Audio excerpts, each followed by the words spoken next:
जिनकी छवि लेकर वो जन्मते हैं और जिनके सब अपराध और जिनकी सब बीमारियां लेके जन्मते हैं और जिनका सब क्रोध और घृणा लेके जन्मते हैं, जन्म के साथ ही उनका पौधा विकृत हो जाता है, परवर्षण शुरू हो जाता है। फिर इनको पिलाओ गीता, इनको समझाओ कुरान, इनसे कहो कि प्रार्थना करो, सब झूठी हो जाती हैं, क्योंकि प्रेम का बीज ही शुरू नहीं हो सका तो प्रार्थना कैसे शुरू हो सकती है। जब एक स्त्री और पुरुष परिपूर्ण प्रेम और आनंद में मिलते हैं तो वो मिलन एक स्पिरिचुअल एक्ट हो जाता है, एक आध्यात्मिक कृत्य हो जाता है। फिर उसका सेक्स से कोई संबंध नहीं है। वो मिलन फिर कामुक नहीं है, वो मिलन शारीरिक नहीं है। वो मिलन इतना अनूठा है, वो उतना ही महत्वपूर्ण है जितनी किसी योगी की समाधि, उतना ही महत्वपूर्ण है वो मिलन जब दो आत्माएं परिपूर्ण प्रेम से संयुक्त होती हैं। और उतना ही पवित्र है वो कृत्य, क्योंकि परमात्मा उसी कृत्य से जीवन को जन्म देता है और जीवन को गति देता है। लेकिन तथाकथित धार्मिक लोगों ने, तथाकथित झूठे समाज ने, तथाकथित झूठे परिवार ने अब तक यही समझाने की कोशिश की है कि सेक्स, काम, यौन अपवित्र है, घृणित है। हद पागलपन की बातें। अगर यौन घृणित है और अपवित्र है तो सारा जीवन अपवित्र हो गया और घृणित हो गया। अगर सेक्स पाप है तो सारा जीवन पाप हो गया, पूरे जीवन कंडेम्ड हो गया। और अगर जीवन ही पूरा कंडेम्ड हो जाएगा तो कैसे प्रसन्न लोग उपलब्ध होंगे, कैसे प्रेम करने वाले लोग उपलब्ध होंगे, कैसे सच्चे लोग उपलब्ध होंगे। जब जीवन ही पूरा का पूरा पाप है तो सारी रात अंधेरी हो गई। अब इसमें प्रकाश की किरण कहां से लानी पड़ेगी। तो मैं आपको कहना चाहता हूं, एक नए मनुष्यता के जन्म के लिए सेक्स की पवित्रता, सेक्स की धार्मिकता स्वीकार करनी अत्यंत आवश्यक है, क्योंकि जीवन उससे जन्मता है। परमात्मा उसी कृत्य से जीवन को जन्माता है, और परमात्मा ने जिसको जीवन का शुरुआत बनाया है वो पाप नहीं हो सकता, लेकिन आदमी ने उसे पाप कर दिया है। जो चीज प्रेम से रहित है वो पाप हो जाती है,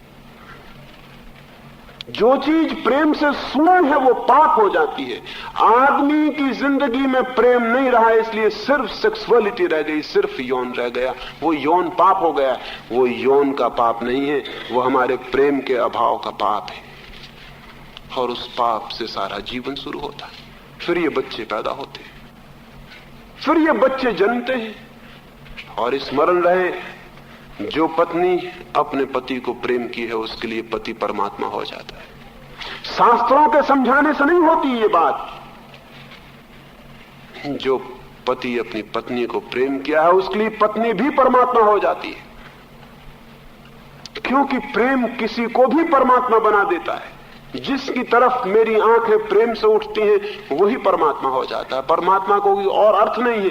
प्रेम की आंख सारे जगत में धीरे धीरे परमात्मा को देखने लगती, लेकिन जो एक में ही नहीं देख पाता वो सारे जगत में देखने की बातें करता हो तो वो बातें झूठी हैं, उन बातों का कोई आधार और अर्थ नहीं है। रामानुज एक गांव में गए थे और उस गांव में एक युवक उनके पास आया और कहने लगा मुझे परमात्मा को पाना है। रामानुज ने उसे नीचे से ऊपर तक देखा और कहा तूने कभी प्रेम किया?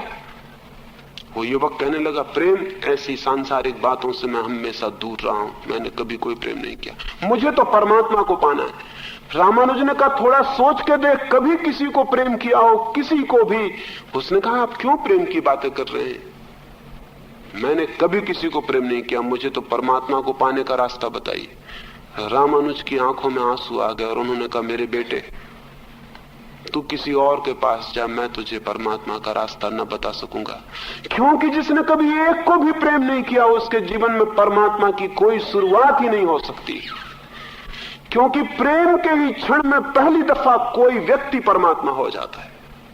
वो पहली झलक है प्रभु की, फिर उसी झलक को आदमी बढ़ाता है, बढ़ाता है, बढ़ाता है। एक दिन वो झलक पूरी हो जाती, सारा जगत उसी रूप में रूपांतरित हो जाता है। लेकिन जिसने पानी की बूंद नहीं देखी वो कहता है मुझे सागर चाहिए।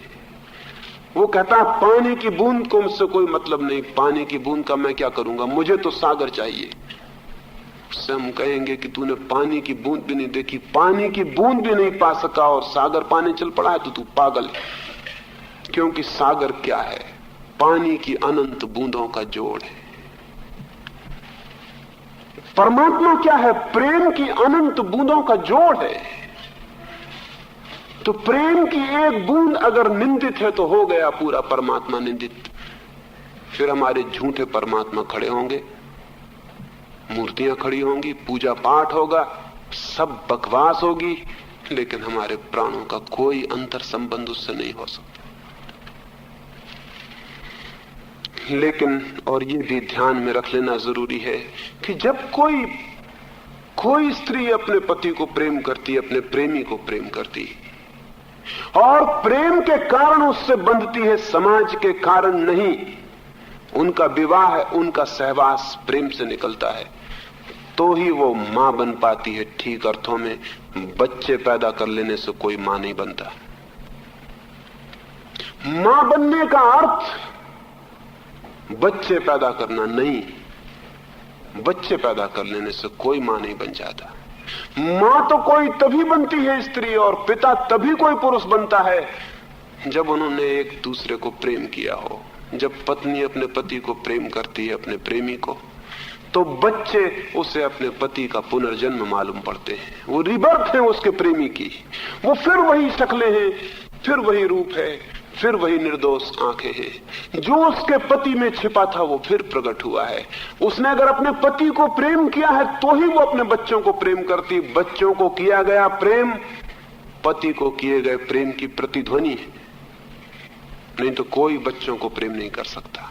मां बच्चों को प्रेम नहीं कर सकती जब तक उसने अपने पति को न चाहा हो पूरे प्राणों से, क्योंकि वो बच्चे उसके पति की प्रतिकृतियां हैं, वो उसकी प्रतिध्वनियां हैं, वो उसकी इकोस है। ये पति ही फिर वापस लौट आया है, फिर वापस लौट आया है। ये नया जन्म है उसके पति का। ये पति फिर पवित्र और नया होकर वापस लौट आया है। लेकिन पति के प्रति अगर प्रेम ही नहीं है तो ये बच्चों के प्रति प्रेम कैसे होगा? ये बच्चे उपेक्षित होंगे।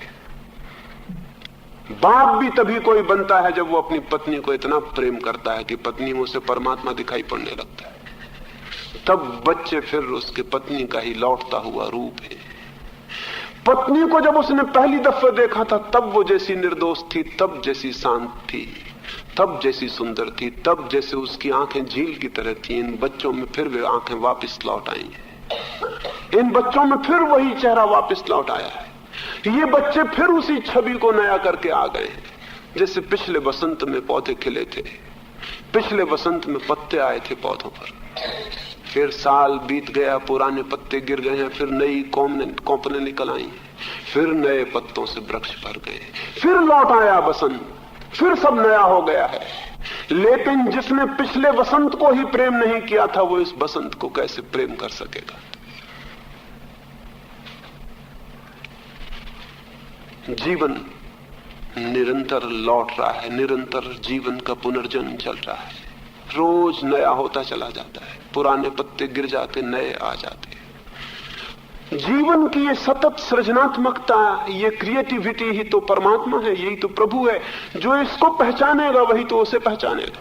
लेकिन न मां बच्चों को प्रेम कर पाती, न पिता बच्चों को प्रेम कर पाता। और जब मां और बाप बच्चों को प्रेम नहीं कर पाते तो बच्चे जन्म से ही पागल होने के रास्ते पर संलग्न हो जाते।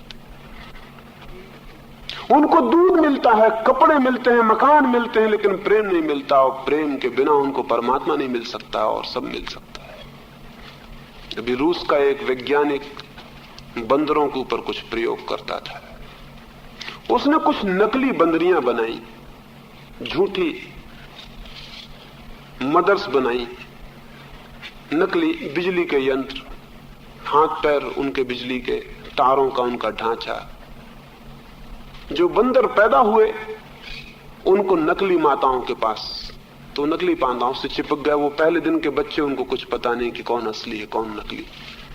वो नकली मां के पास ले गए, उनको पैदा होते से वो जाके उसकी छाती से चिपक गए। नकली दूध है, वो दूध उनके मुंह में जा रहा है, वो पी लेते हैं दूध, वो चिपके रहते हैं। वो बंदरियां नकली, वो हिलती रहती, बच्चे समझते हैं कि मां हिल हिल के उनको झुला रही। ऐसे 20 बंदर के बच्चों को नकली मां के पास पाला गया, उनको अच्छा दूध दिया गया, मां ने उनको पूरी तरह हिलाया डुलाया, मां कूदती है फांदती है सब करती है। वो बच्चे स्वस्थ दिखाई पड़ते थे, फिर वो बड़े भी हो गए, लेकिन वो सब बंदर पागल निकले, वो सब पागल हो गए, वो सब एबनॉर्मल साबित हुए। उनको दूध मिला, उनका शरीर ठीक हो गया, सब ठीक था, लेकिन उनका विक्षिप्त व्यवहार हो गया। वैज्ञानिक बड़े हैरान हुए कि इनको क्या हुआ, इनको सब तो मिला, फिर ये विक्षिप्त कैसे हो गए। एक चीज जो वैज्ञानिक की लेबोरेटरी में नहीं पकड़ी जा सकती वो उनको नहीं मिली, प्रेम उनको नहीं मिला। और जो उन 20 बंदरों की हालत हुई वो 3.5 करोड़ मनुष्यों की हो रही। झूठी मां मिलती है, झूठा बाप मिलता है, नकली मां हिलाती रहती, नकली बाप हिलाता रहता, और ये बच्चे विक्षिप्त हो जाते हैं। फिर इनको हम कहते हैं ये शांत नहीं होते, ये अशांत होते चले जा रहे हैं, ये छुरेबाजी करते हैं, ये लड़कियों पे एसिड फेंकते हैं, ये कॉलेज में आग लगाते हैं, बस पे पत्थर फेंकते हैं, ये मास्टर को मारते हैं, मारेंगे, मारे बिना इनका कोई रास्ता नहीं। अभी थोड़ा थोड़ा मारते हैं, कल और ज्यादा मारेंगे। और तुम्हारे कोई शिक्षक और तुम्हारे कोई नेता और तुम्हारे कोई धर्मगुरु इनको नहीं समझा सकेंगे, क्योंकि ये सवाल समझाने का नहीं है। ये आत्मा रुग्ण पैदा हो रही है, ये रुग्ण आत्मा क्योस पैदा करेगी, ये चीजों को तोड़ेगी, फोड़ेगी, मिटाएगी। 3000 साल से जो चलती थी बात वो अब क्लाइमेक्स पे पहुंच रही है। 100 डिग्री तक हम पानी को गर्म करते, पानी भाप बढ़ के उड़ जाता, 99 डिग्री तक नहीं उड़ता, 99 डिग्री तक पानी बना रहता, फिर 100 डिग्री पे भाप बनने लगता। 100 डिग्री पे पहुंच गई है आदमियत का पागलपन, अब वो भाप बन के उड़ना शुरू हो रहा। मत चिल्लाइए, मत परेशान होइए, बनने दीजिए भाप, और आप उपदेश देते रहिए, और आपके साधु संत समझाते रहे अच्छी अच्छी बातें, और गीता की टीकाएं करते रहे, और कुरान पे प्रवचन करते रहे, करते रहो प्रवचन टीकाएं और गीताओं पर, और दोहराते रहो पुराने शब्दों को। ये भाप बननी बंद नहीं होगी, ये भाप बंद तब होगी जब जीवन की पूरी प्रक्रिया को हम समझेंगे कि कहीं कोई भूल हो रही, कहीं कोई बुनियादी भूल हो रही, और वो कोई आज की भूल नहीं है, 4000 5000 साल की भूल है। क्लाइमेक्स पे पहुंच गई, इसलिए मुश्किल खड़ी हो जा रही है। ये प्रेम से रिक्त बच्चे जन्मते हैं और प्रेम से रिक्त हवा में पाले जाते हैं। फिर यही नाटक ये दोहराएंगे, they will play mummy and daddy, वो फिर बड़े हो जाएंगे, फिर वो यही नाटक दोहराएंगे, वो भी विवाह में बांधे जाएंगे, क्योंकि समाज प्रेम को आज्ञा नहीं देता। न मां पसंद करती है उसकी लड़की किसी को प्रेम करे, न बाप पसंद करता है कि उसका बेटा किसी को प्रेम करे, न समाज पसंद करता है कोई किसी को प्रेम करे। प्रेम तो होना ही नहीं चाहिए, प्रेम तो पाप है, प्रेम तो होने नहीं चाहिए, वो तो बिल्कुल ही बात योग्य नहीं है। विवाह होना चाहिए, फिर प्रेम नहीं होगा, फिर विवाह होगा, फिर वही पहिया पूरा का पूरा घूम जाएगा। आप कहेंगे कि जहां प्रेम होता है वहां भी कोई बहुत अच्छी हालत तो नहीं मालूम होती, नहीं मालूम होगी, क्योंकि प्रेम जिस भांति आप देते हैं मौका, प्रेम एक चोरी की तरह होता है, प्रेम एक सीक्रेसी की तरह होता है, प्रेम एक अपराध की तरह होता है। प्रेम करने वाले डरते हुए प्रेम करते हैं, घबराए हुए प्रेम करते हैं, चोर की तरह प्रेम करते हैं, अपराधी की तरह प्रेम करते हैं, और सारा समाज उनके विरोध में, सारे समाज की आंख उन पर लगी हुई, सारे समाज के विद्रोह में वो प्रेम करते हैं। ये प्रेम भी स्वस्थ नहीं है, प्रेम के लिए स्वस्थ हवा नहीं है, इसके परिणाम भी अच्छे नहीं हो सकते। प्रेम के लिए समाज को हवा पैदा करनी चाहिए, मौका पैदा करना चाहिए, अवसर पैदा करना चाहिए, प्रेम की शिक्षा दी जानी चाहिए, प्रेम की दीक्षा दी जानी चाहिए, प्रेम की तरफ बच्चों को विकसित किया जाना चाहिए, क्योंकि वही उनके जीवन का आधार बनेगा, वही उनके पूरे जीवन की केंद्र बनेगा। उसी केंद्र से उनका जीवन विकसित होगा, उसकी कोई बात नहीं, उससे हम दूर खड़े रहते हैं, आंख बंद किए खड़े रहते हैं। न मां बच्चों से प्रेम की बात करती, न बाप, न कोई उन्हें सिखाता कि प्रेम जीवन का आधार है, न उन्हें कोई निर्भय बनाता कि तुम प्रेम के जगत में निर्भय होना, न कोई उनसे कहता कि जब तक तुम्हारा किसी से प्रेम ना हो तब तक तुम विवाह मत करना, क्योंकि वो विवाह गलत होगा, झूठा होगा, पाप होगा, वो सारी कुरूपता की जड़ होगा और सारी मनुष्यता को पागल करने का कारण होगा। तो एक बात आपसे कहना चाहता हूं, अगर मनुष्य जाति को परमात्मा के निकट लाना है तो पहला काम परमात्मा की बात मत करिए, मनुष्य जाति को प्रेम के निकट ले आइए। जरूर जोखिम के काम हैं, न मालूम कितने खतरे हो सकते हैं। समाज की बनी बनाई व्यवस्था में न मालूम कितने परिवर्तन करने पड़ सकते हैं। लेकिन मत करिए परिवर्तन, तो ये समाज अपने ही हाथ मौत के किनारे पहुंच गया, ये मर जाएगा, ये बच नहीं सकता। प्रेम से रिक्त लोग ही युद्धों को पैदा करते हैं, प्रेम से रिक्त लोग ही अपराधी बनते हैं, प्रेम से रिक्तता ही क्रिमिनलिटी की जड़ है, और सारे दुनिया में अपराधी फैलते चले जाते हैं। जैसा मैंने आपसे कहा, जैसा मैंने ये कहा कि अगर किसी दिन जनन विज्ञान पूरा विकसित होगा तो हम शायद पता लगा पाए कि कृष्ण का जन्म किन स्थितियों में हुआ, किस हार्मनी में कृष्ण के माँ बाप ने किस प्रेम के क्षण में कंसेप्शन लिया इस बच्चे को, किस प्रेम के क्षण में ये बच्चा अवतरित हुआ। तो शायद हमें दूसरी तरफ ये भी पता चल जाए कि हिटलर किस अप्रेम के क्षण में पैदा हुआ होगा, मुसोलिनी किस क्षण में पैदा हुआ होगा, तैमूर लंग चंगेज खान किस अवसर पर पैदा हुए होंगे। हो सकता है ये पता चले कि चंगेज खान 2 संघर्ष, घृणा और क्रोध से भरे माँ बाप से पैदा हुआ हो, जिंदगी भर फिर वो क्रोध से भरा हुआ है, वो जो ओरिजिनल मोमेंटम है क्रोध का वो उसको जिंदगी भर दौड़ाए चला जा रहा है। चंगेज खान जिस गांव में गया लाखों लोगों को कटवा दिया, तैमूर लंग जिस राजधानी में गया 10,000 बच्चों की गर्दनें कटवा देता, भालों में छिदवा देता, जुलूस निकलता तो 10,000 बच्चों की गर्दनें लटकी हुई हैं भालों के ऊपर, पीछे तैमूर लंग जा रहा है। लोग पूछते ये तुम क्या करते हो, तो तैमूर लंग कहता ताकि लोग याद रखें कि तैमूर कभी इस नगरी में आया था। इस पागल को कोई याद रखवाने की और कोई बात याद नहीं पड़ती थी। हिटलर ने जर्मनी में 60 लाख यहूदियों की हत्या की, 500 यहूदी रोज मारता रहा, रोज मारता रहा। स्टालिन ने रूस में 60 लाख लोगों की हत्या की। जरूर इनके जन्म के साथ कोई गड़बड़ हो गई, जरूर ये जन्म के साथ ही पागल पैदा हुए, न्यूरोसिस इनके जन्म साथ इनके खून में आई और फिर वो इनको फैलाती चली गई। और पागलों में बड़ी ताकत होती है, और पागल कब्जा कर लेते हैं, और पागल दौड़ के हावी हो जाते हैं धन पर, पद पर, यश पर, और सारी दुनिया को विकृत करते हैं। पागल ताकतवर होता है।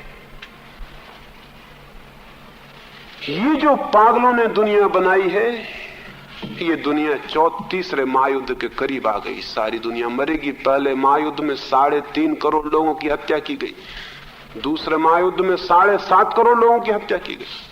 अब तीसरे में कितनी की जाएगी? मैंने सुना है आइंस्टीन जब मर के भगवान के घर पहुंच गया तो भगवान ने आइंस्टीन से पूछा कि मैं बहुत घबराया हुआ हूं, तीसरे महायुद्ध के संबंध में कुछ बताओ, क्या होगा? आइंस्टीन ने कहा तीसरे के बाबत कहना मुश्किल है, मैं चौथे के संबंध में कुछ जरूर बता सकता हूं। हाँ, भगवान ने कहा तीसरे के बाबत नहीं बता सकते, चौथे के बाबत कैसे बताओगे? आइंस्टीन ने कहा एक बात बता सकता हूं चौथे के बाबत कि चौथा महायुद्ध कभी नहीं होगा, क्योंकि तीसरे में सब आदमी समाप्त हो जाएंगे, चौथे के होने की कोई संभावना नहीं। और तीसरे के बाबत कुछ भी कहना मुश्किल है। 3.5 अरब पागल आदमी क्या करेंगे तीसरे महायुद्ध में? कुछ नहीं कहा जा सकता क्या स्थिति होगी। प्रेम से वियुक्त मनुष्य एकमात्र दुर्घटना है। तो मैं अंत में ये बात निवेदन करना चाहता हूं। मेरी बातें बड़ी अजीब लगी होंगी, क्योंकि ऋषि मुनि इस तरह की बातें करते ही नहीं। मेरी बात बहुत अजीब लगी होगी, क्योंकि आपने सोचा होगा कि मैं भजन कीर्तन का कोई नुस्खा बताऊंगा। आपने सोचा होगा कि मैं कोई माला फेरने की तरकीब बताऊंगा। आपने सोचा होगा मैं कोई आपको ताबीज दे दूंगा जिसको बांध के आप परमात्मा से मिल जाएं। ऐसी कोई बात मैं आपको नहीं बता सकता हूं। ऐसे बताने वाले सब बेईमान धोखेबाज हैं, समाज को उन्हीं ने बर्बाद किया है। समाज की जिंदगी को समझने के लिए उसके मनुष्य के पूरे विज्ञान को समझना जरूरी है। परिवार को, दंपति को, समाज को, उसकी पूरी पूरी व्यवस्था को समझना जरूरी है कि कहीं क्या गड़बड़ हो रहा है। वो गड़बड़ के बाबत एक ही बात मैंने आपसे कही, जान के मैंने कही, क्योंकि ये स्त्रियों की सभा थी।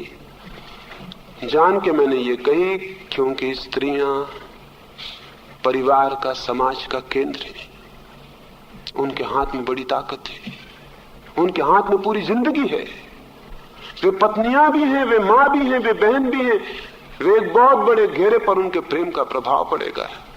अगर सारी दुनिया की स्त्रियां ये तय कर लें कि हम पृथ्वी को एक प्रेम का घर बनाएंगे, झूठे विवाह का नहीं, हाँ प्रेम से विवाह निकले, वो सच्चा विवाह होगा। हम सारी दुनिया को प्रेम का एक घर बनाएंगे। कितनी ही कठिनाई होगी, मुश्किलें होंगी, अव्यवस्था होगी, उसको संभालने का हम कोई उपाय खोजेंगे, विचार करेंगे।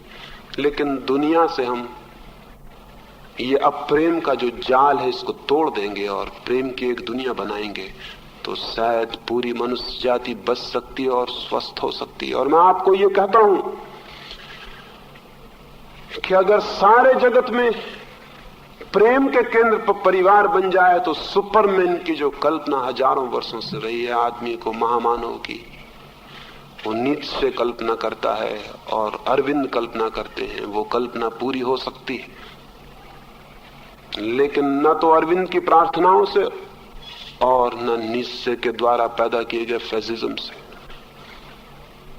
वो सपना पूरा हो सकता है अगर पृथ्वी पर हम प्रेम की प्रतिष्ठा को वापस लौटा लाएं, अगर प्रेम जीवन में वापस लौट आए, सम्मानित हो जाए, आदर से भर जाए। अगर प्रेम एक आध्यात्मिक मूल्य ले ले तो नए मनुष्य का निर्माण हो सकता है, नई संतति का, नई पीढ़ियों का, नए आदमी का।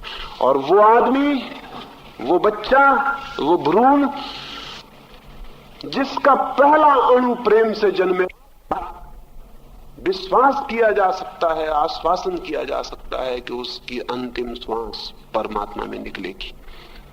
प्रेम है प्रारंभ, परमात्मा है अंत। वो अंतिम सीढ़ी है। जो प्रेम को नहीं पाता वो परमात्मा को तो पा ही नहीं सकता। ये इम्पॉसिबिलिटी है, ये असंभावना है। लेकिन जो प्रेम में दीक्षित हो जाता है और प्रेम में विकसित होता है और प्रेम की श्वासों में पलता है और प्रेम के फूल जिसकी श्वास श्वास बन जाते हैं और प्रेम जिसका अणु अणु बन जाता है, और जो प्रेम में बढ़ता जाता है, एक दिन वो पाता है कि प्रेम की जिस गंगा में चला था वो गंगा अब किनारे छोड़ रही है और सागर बन रही है। एक दिन वो पाता है कि गंगा के किनारे मिटते जाते हैं और अनंत सागर आ गया सामने। छोटी सी गंगा की धार थी गंगोत्री में, बड़ी छोटी सी प्रेम की धार होती है शुरू में, फिर वो बढ़ती है, फिर वो बड़ी होती है, फिर वो पहाड़ों मैदानों को पार करती है। फिर एक वक्त आता है कि किनारे छूटने लगते हैं। जिस दिन प्रेम के किनारे छूट जाते हैं उसी दिन प्रेम परमात्मा बन जाता है। जब तक प्रेम के किनारे होते तब तक वो परमात्मा नहीं होता। गंगा नदी होती है जब तक कि वो जमीन के किनारों से बंधी होती है, फिर किनारे छूटते हैं और सागर से मिल जाती, फिर वो परमात्मा से मिल जाती है। प्रेम की सरिता और परमात्मा का सागर है। लेकिन हम प्रेम की सरता ही नहीं, हम प्रेम की नदियां ही नहीं, और हम बैठे हैं हाथ पैर जोड़े और प्रार्थना कर रहे हैं कि हमको भगवान चाहिए। जो सरिता नहीं है वो सागर को कैसे पाएगा? सारी मनुष्य जाति के लिए एक पूरा आंदोलन चाहिए। पूरी मनुष्य जाति के आमूल परिवर्तन की जरूरत है। पूरा परिवार बदलने की जरूरत है। बहुत कुरूप है हमारा परिवार, वो बहुत सुंदर हो सकता है, लेकिन प्रेम के केंद्र पर पूरे समाज को बदलने की जरूरत है। और तब एक धार्मिक मनुष्यता जरूर पैदा हो सकती। प्रेम प्रथम, परमात्मा अंतिम। और क्यों प्रेम परमात्मा पर पहुंच जाता है? क्योंकि प्रेम है बीज और परमात्मा है वृक्ष। प्रेम का बीज ही फिर फूटता है और वृक्ष बन जाता है। सारी दुनिया की स्त्रियों से मेरा कहने का ये मन होता है, और खासकर स्त्रियों से, क्योंकि पुरुष के लिए प्रेम और बहुत सी जीवन की दिशाओं में एक दिशा है, स्त्री के लिए प्रेम अकेली दिशा है। पुरुष के लिए प्रेम और बहुत से जीवन आयामों में एक आयाम है, एक डायमेंशन है, उसके और डायमेंशन भी है व्यक्तित्व के। लेकिन स्त्री का एक ही डायमेंशन है, एक ही दिशा है, वो प्रेम है। स्त्री पूरी प्रेम है, पुरुष प्रेम भी है और दूसरी चीजें भी है।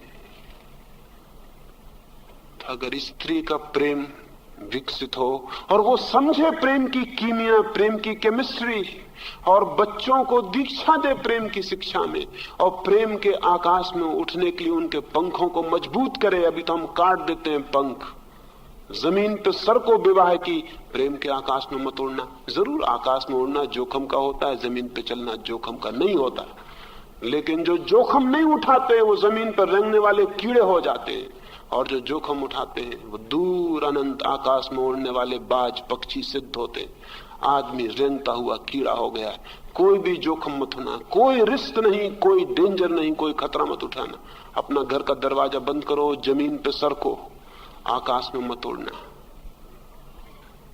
प्रेम की जोखम सिखाएं, प्रेम का खतरा सिखाएं, प्रेम का अभय सिखाएं, और प्रेम के आकाश में उड़ने के लिए उनके पंखों को मजबूत करें छोटे बच्चों के, और चारों तरफ जहां भी प्रेम पर हमला होता हो उसके खिलाफ खड़े हो जाएं। प्रेम को मजबूत करें, ताकत दें। प्रेम के जितने दुश्मन खड़े हैं दुनिया में, नीति शास्त्री खड़े हुए हैं, थोते हैं वो नीति शास्त्री, क्योंकि प्रेम के विरोध में जो है वो क्या नीति शास्त्री होगा। साधु सन्यासी खड़े हैं, क्योंकि वो कहते हैं ये सब पाप है, ये सब बंधन है, इसको छोड़ो, परमात्मा की तरफ चलो। जो आदमी कहता है प्रेम को छोड़ के परमात्मा की तरफ चलो, वो परमात्मा का शत्रु है, क्योंकि प्रेम के अतिरिक्त परमात्मा तक जाने का कोई रास्ता ही नहीं। बड़े बूढ़े खड़े, उनका अनुभव कहता है कि प्रेम खतरा है। अनुभवी लोगों से जरा सावधान रहना, क्योंकि जिंदगी में कभी कोई नया रास्ता वो नहीं बनने देते हैं। वो कहते पुराने रास्ते का हमें अनुभव है, हम पुराने रास्ते पे चले हैं, उसी पे सबको चलना चाहिए। लेकिन जिंदगी को रोज नया रास्ता चाहिए। जिंदगी कोई रेल की पटरियों पे दौड़ती हुई रेलगाड़ी नहीं है कि पटरियों पे बंधी पटरियों पे दौड़ती रहे और दौड़ेगी। नया रास्ता बना देती, पहाड़ों में, मैदानों में, जंगलों में, अनूठे रास्तों से निकलती है, अनजान जगत में प्रवेश करती है और सागर तक पहुंच जाती। तो नारियों के सामने एक ही काम है। वो काम ये नहीं है कि अनाथ बच्चों को पढ़ा रहे हैं बैठ के। तुम्हारे बच्चे भी सब अनाथ हैं, नाम के लिए वो बच्चे हैं तुम्हारे, न उनका माँ है न उनका बाप है। समाज सेवक स्त्रियां सोचती हैं अनाथ बच्चों का अनाथालय खोद दिया, बहुत बड़ा काम कर रहा है। उनको पता नहीं कि तुम्हारे बच्चे भी अनाथ हैं। तुम दूसरों के अनाथ बच्चों को शिक्षा देने जा रही हो, तुम पागल हो। तुम्हारे बच्चे खुद अनाथ हैं, ऑर्फन्स हैं, कोई नहीं है उनका, न तुम हो न तुम्हारे पिता है, न उनकी माँ है, न उनका कोई भी नहीं है उनका, क्योंकि वो प्रेम ही नहीं है जो उनको सनाथ बनाता है। सोचते हम आदिवासी बच्चों को जाके शिक्षा दे रहे हैं। तुम आदिवासी बच्चों को शिक्षा दो, तुम्हारे बच्चे धीरे धीरे आदिवासी हुए चले जा रहे हैं। बीटल हैं, बीटनिक हैं, फलां टिका हैं, ये फिर से आदमी के आदिवासी होने की शक्लें।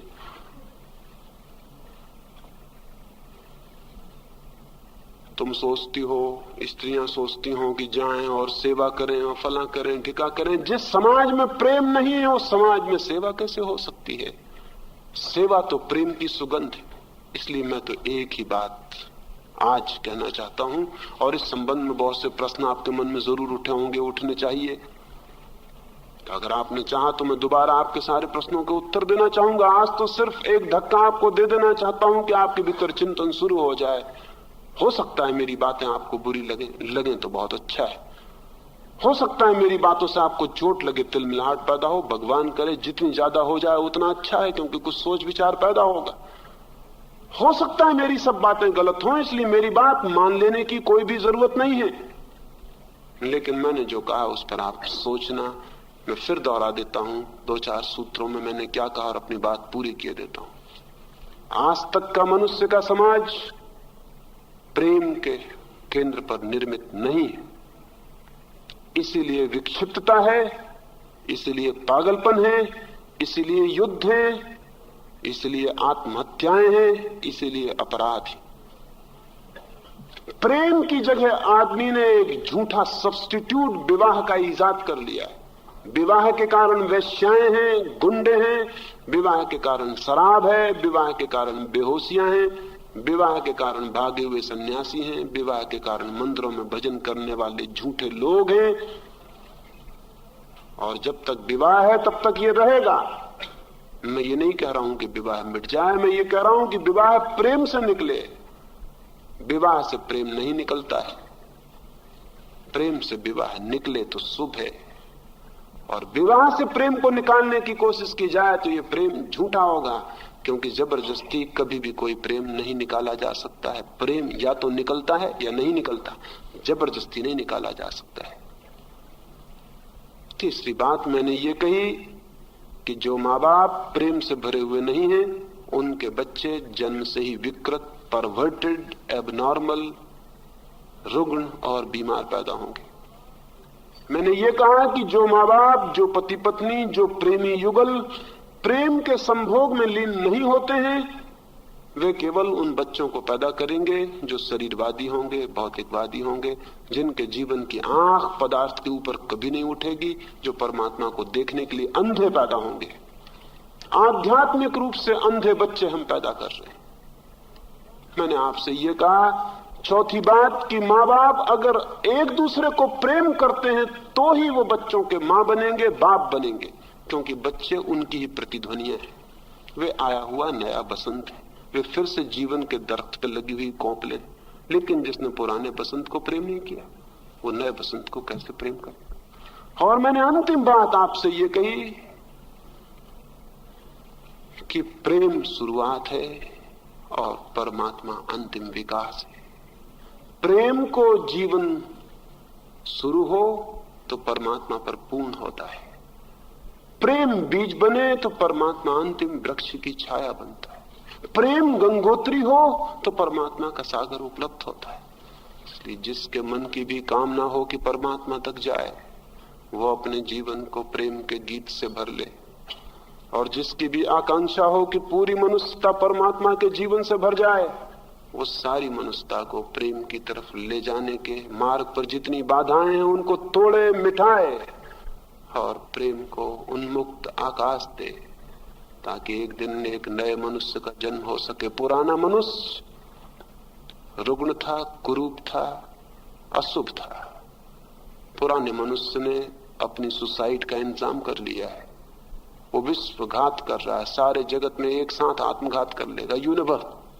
यूनिवर्सल सुसाइड का इंतजाम कर लिया। अगर इसे बचाना है तो प्रेम की वर्षा, प्रेम की भूमि और प्रेम के आकाश को निर्मित कर लेना जरूरी। ये थोड़ी सी बातें मैंने कही। मेरी बातों को इतने प्रेम और शांति से सुना, उससे मैं बहुत बहुत आनंदित हूं। अगर मेरी बात से किसी के मन को जरा भी चोट और ठेस पहुंची हो तो वो मुझे क्षमा कर दे। उसे चोट और ठेस पहुंचाने की मेरी कोई इच्छा नहीं, लेकिन मेरे हृदय में बड़ी पीड़ा जरूर है, क्योंकि आदमी के साथ जो हुआ है वो बहुत पीड़ादायी है। और मेरी पीड़ा के कारण ही मुझे लगता है कि सब कुछ तोड़ दिया जाए एक बार की तो शायद सब कुछ नया हो, जीवन ठीक दिशा में गतिमान हो सके। अंत में सबको फिर से धन्यवाद देता हूं मेरी बातें सुनने के लिए, और मेरी बातें सोचेंगे इसका आग्रह करता हूं। और सबसे अंत